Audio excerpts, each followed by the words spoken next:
నమస్తే బాబా, ఏం పేరు? సదాశివ. సదాశివ గారు, కూటమి ప్రభుత్వం అధికారంలో వచ్చి 2 సంవత్సరాలు అవుతుంది.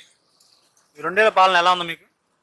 చాలా బాగుంది. వీళ్ళు వచ్చి టైం తక్కువే కాబట్టి అభివృద్ధి వాళ్ళు డబ్బులు అవి చూసుకొని సంక్షేమ పథకాలు కానీ అభివృద్ధిలు అన్నీ విడతల వారీగా చేసుకుంటా నడుపుతున్నారు.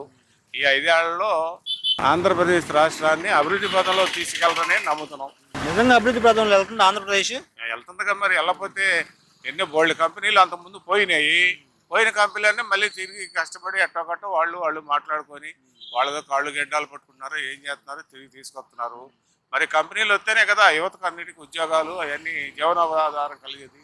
కాబట్టి తీసుకొస్తున్నారు. వస్తనే కొద్ది కొద్దిగా వచ్చినాక వాళ్ళే సక్సెస్ అవుతారు. అయ్యే కంపెనీలు మా గవర్నమెంట్లోనే వచ్చినాయి, కూటమి ప్రభుత్వంలో రాలేదంటున్నారు. వాళ్ళు మేమే ఎంఈఓలు చేసుకున్నాము, ఇప్పుడు వీళ్ళు తెచ్చుకున్నారు అన్నారు. వాళ్ళ గవర్నమెంట్లో ఏ కంపెనీ వచ్చింది, ఏ కంపెనీ వస్తే ఎంతమందికి ఉద్యోగాలు ఇచ్చారు చెప్పమనంటే ఆయన భార్యకి జీవితాంతం 5 సంవత్సరాలు సచివాలయంలో ఉద్యోగాలు ఇచ్చాడు.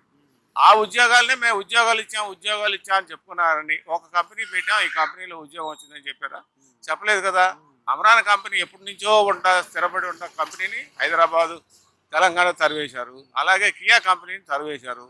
మరి వైజాగ్ మొత్తాన్ని స్థలాన్ని వీళ్ళు ఆక్రమించుకుంటున్నారని అన్ని బద్దలు కొట్టారు. ఎక్కడ మరి కంపెనీలు పెట్టేది ఎక్కడ లేదు కదా. ఏ కంపెనీ వచ్చింది, ఎక్కడ యువతకి ఉద్యోగాలు ఇచ్చారు? వాళ్ళు చూపించిన సచివాలయంలో చూపించిన ఉద్యోగాలు కానీ వాలంటీర్ ఉద్యోగాలు మేము ఇచ్చాం అని 5 సంవత్సరాలు చెప్పుకోవడం జరిగింది. గత ప్రభుత్వ నాయకులేమో సూపర్ 6లో దగా మోసం చేస్తున్నారు, సూపర్ హిట్ అవ్వలేదు, సూపర్ ఫ్లాప్ అయింది అంటున్నారు. సూపర్ 6 గురించి మీ అభిప్రాయం? సూపర్ 6 అంటే ఈ రాష్ట్రంలో వాళ్ళ దగ్గర ఉన్న ఆర్థిక పరిస్థితిని బట్టి విడతల వారీగా ఒక్కొక్కటి అరేంజ్ ఇచ్చుకుంటా వస్తున్నారు. మరి మహిళలకు ఉచిత బస్సు ప్రయాణం అన్నారు, చేశారు. గ్యాస్ అన్నారు, గ్యాస్ ఇచ్చారు. మరి అట్లాగే వాళ్ళకి ఏదో వాళ్ళ ఆర్థిక పరిస్థితులను బట్టి దానికి అయ్యే ఖర్చుని వచ్చిన దాన్ని బట్టి నిర్ణయాలు తీసుకుంటారు. సూపర్ 6లో మీకు కానీ మీ చుట్టుపక్కల పరిసర ప్రాంతాల్లో ఉన్న వ్యక్తులకు కానీ ఏమైనా వచ్చినాయా? అంటే మా చుట్టుపక్కల ప్రాంతాలందరికీ గ్యాస్ డబ్బులు పడుతున్నాయి ఒకటి. తర్వాత మహిళలు విపరీతంగా అసలు వాళ్ళు కూరగాయలకి బస్సే, దేనికైనా బస్సే, ఆటో వాళ్ళు తగ్గింది. లోకేష్ గారి పరిపాలన గురించి? లోకేష్ పరిపాలన సూపరు. ఆయన శపథం ఎలక్షన్ ముందు శపథం చేశాడు. ఆ శపథం చేసేవన్నీ నెరవేర్చుకోవడం కోసం నిర్విరామంగా కృషి చేస్తున్నాడు. ఒక రాష్ట్రానికి కాకుండా మంగళ నియోజకవర్గాన్ని మాత్రం బాగా అభివృద్ధి పదంలో తీసుకెళ్ళడానికి బాగా కృషి చేస్తున్నాడు. లోకేష్ నమ్మి మీరు 90,000 మెజార్టీ ఇచ్చారు. ఆ మెజార్టీకి తగ్గ పనులు చేస్తున్నారు మంగళగిరిలో? చేస్తున్నారుగా. ఎందుకు చేయట్లేదు? ఇప్పుడు ఎందుకు చేయలేదు? 100 పడగల ఆసుపత్రి కట్టిస్తున్నాడు. తర్వాత రైల్వే స్టేషన్ అభివృద్ధి చేశాడు. తర్వాత మాది నవలూరు ఇప్పుడు కాలువలు, సిమెంట్ కాలువలు కడుతున్నారు. ఇప్పుడు అసలు వర్షాలు వస్తే నీళ్ళు మునిగిపోయేవాళ్ళం, సిమెంట్ కాలువలు కడుతున్నాడు. సిమెంట్ కాలువల ద్వారా మురుగునీరు అంతా ప్రవహించి మరి భూగర్భం ద్వారా ఇది అండర్ డ్రైనేజ్ ఏదో చేస్తానంటున్నాడు. అది కూడా నేను చేసి చూపిస్తాను 1 సంవత్సరంలో అంటున్నాడు. మరి అట్నే నిధులు వచ్చినాయి, చేస్తున్నాడు. తర్వాత నిడమర రోడ్లో ఫుల్ ట్రాఫిక్, దానికి రైల్వే వంతెన శాంక్షన్ చేశారు, మొన్న ఓపెన్ చేశారు, శంకుస్థాపన చేశారు.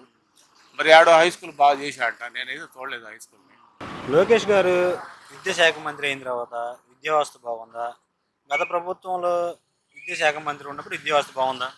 అప్పుడైతే బిల్డింగ్లు అయితే నాడు నేడు అనేది బిల్డింగ్లు కట్టారని కనపడింది. కానీ విద్యా దశలో మాత్రం ఈయన వచ్చినాకే ప్రక్షాళన బాగా జరుగుతుందని వినికిడి. అయినా నాకైతే ప్రత్యేకంగా తెలియదు, నేనైతే స్కూళ్ళకి తెలియదు. పేపర్ల ద్వారా కానీ వాళ్ళు ఎవరైనా చెప్పుకునే దాన్ని బట్టి వినికిడి. ఐటీ మినిస్టర్గా ఉద్యోగ కల్పన చేస్తున్నాడు లోకేష్ గారు? ఎందుకు చేయట్లో బాగా కృషి చేసి బోల్డ్ కంపెనీలు వస్తుంటాయి, వస్తున్నాయి. వాళ్ళకి ఉపాధి కూడా కల్పించడానికి బాగా. ఇప్పుడు వైజాగ్లో ఏదో డేటా సెంటర్ ఏదో ఓపెన్ అయింది అన్నాడు కదా, దానికి శంకుస్థాపన చేశాడు. మరి రైల్వే జోన్ ఒకటి తీసుకొచ్చారు వైజాగ్కి. ఎప్పుడో నుంచో కళ అంట, ఆ కళ నెరవేరుతుంది. మరి భోగాపురం ఎయిర్పోర్టు ఇవన్నీ చేస్తున్నాడుగా. భోగాపురం త్వరలో ఓపెన్ చేయబోతున్నారు. రాజధాని గురించి మీ అభిప్రాయం ఏంటి బాబాయ్? మీకు రాజధాని అంటే ఇష్టమా, మావిగాని అంటే ఇష్టమా? రాజధాని అమరావతి. అంతకుముందు చంద్రబాబు నాయుడు మన డబ్బులే కదండి, కోట్లు పెట్టాడు. ఈయన వచ్చి నేను ఇక్కడ పెట్టలేదు అంటు, అయిన మన డబ్బులు సముద్రంలో పోసినట్టే కదా.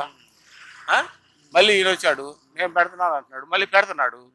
మరి ఇక్కడే అంత డబ్బు పెట్టినప్పుడు దీన్నే చేసుకోవాలిగా. మళ్ళీ వదిలిపెడితే మన డబ్బులు పోయినట్టే కదా, మన ఎంతగా భారం పడేది. కాబట్టి ఇక్కడ పెట్టాడు కాబట్టి ఇదే రాజధాని, మావిగానే ఎందుకు ఇంకా. అమరావతి పేరుతో 2 లక్షల కోట్లు పెట్టి కడతా అంటున్నారు. కానీ కూటమి ప్రభుత్వం రాజధాని పేరు చెప్పి డబ్బు దోచుకుంటుంది అంటున్నాడు జగన్. అదే మావిగన్ అయితే నేను 20,000 కోట్లు పెడితే అభివృద్ధి చేస్తా అన్నాడు. యాని చేస్తారు, ఎవరైనా చెప్పేది అంతే. చెప్పడం వారికే కానీ చేసేటప్పుడు ఎవరైనా వాళ్ళు దోచుకుంటున్నారు, వీళ్ళు దోచుకుంటున్నారు, ఇవన్నీ మనకి తెలియలే. కానీ ఇంత డబ్బులు ఖర్చు పెట్టి చేశారు కాబట్టి దీన్ని కదిలియకుండా దీన్నే డెవలప్ చేసుకోవడం బెస్ట్. బాగా అభివృద్ధి ప్రదేశంలో పోయి ఎన్ని సీసీ ఏదో సీడ్ యాక్సిస్ రోడ్లు, ఎన్ని రోడ్లు ఎంత ఎంత ఖర్చు పెట్టి చేస్తున్నారు, అవన్నీ బ్రహ్మాండంగా ఉన్నాయి కదా. మరి ఇంకా బిల్డింగ్లు కడుతున్నారు. ఓకే, ఇంకెందుకు రాజధానికి కావాల్సింది అయ్యే కదా.